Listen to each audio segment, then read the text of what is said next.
Alors oui, le déficit que nous allons présenter aujourd'hui est historique. Tristement historique, La situation est historique. c'est un naufrage.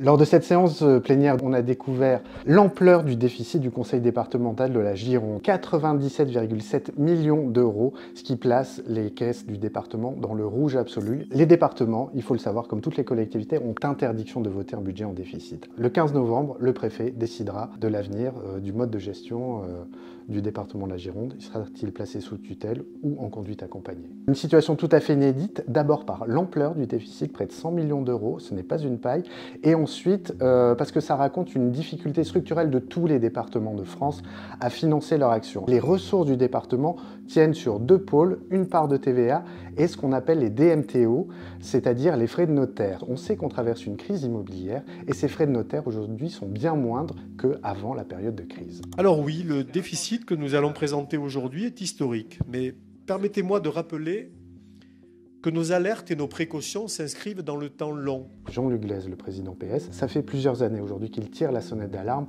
sur le financement des départements pour dire que la charge augmente mais les ressources baissent. De l'autre côté, l'opposition, ce qu'elle reproche aujourd'hui à l'exécutif en place, c'est l'éparpillement des politiques publiques, c'est-à-dire de l'argent qui est investi là où il ne devrait pas l'être. Il n'y a que nous qui avons ce problème de 100 millions d'euros. Les autres départements, s'ils ont des difficultés à gérer, n'ont pas pour autant ce même niveau de difficulté. Donc c'est bien un problème qui est d'abord girondin. La Gironde, historiquement, mène un certain nombre de politiques que l'on dit volontaristes, c'est-à-dire ce sont des politiques qui sont hors compétence. Pendant des années et des années, le département de la Gironde consacrait une enveloppe de plusieurs millions d'euros pour aider les communes. Un projet de salle des fêtes, un projet de rond-point, ce genre de choses. Elle a fait perdurer cette action dans le temps, sauf qu'elle est aujourd'hui rattrapée par la crise. Aujourd'hui, notre responsabilité implique d'arrêter ou de diminuer certaines actions, notamment ce que nous faisions en lieu et place d'autres. Il y a déjà quelques impacts qu'on a pu relever. Il y a plusieurs projets de collèges qui ont été abandonnés. On risque d'avoir des dommages collatéraux dans tout le tissu associatif,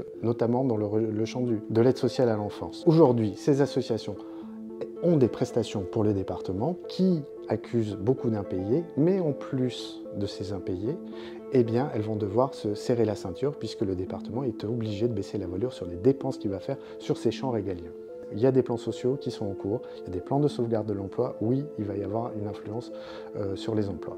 La question à laquelle on va s'employer de répondre dans les semaines et mois qui viennent, c'est de dire comment en est-on arrivé là. Alors, il y a évidemment des éléments objectifs et est-ce qu'il n'y a pas des éléments là de gestion telle qu'elle a été mise en place, de choix politiques, d'aveuglement politique, d'aveuglement par rapport à la situation économique qui se pose.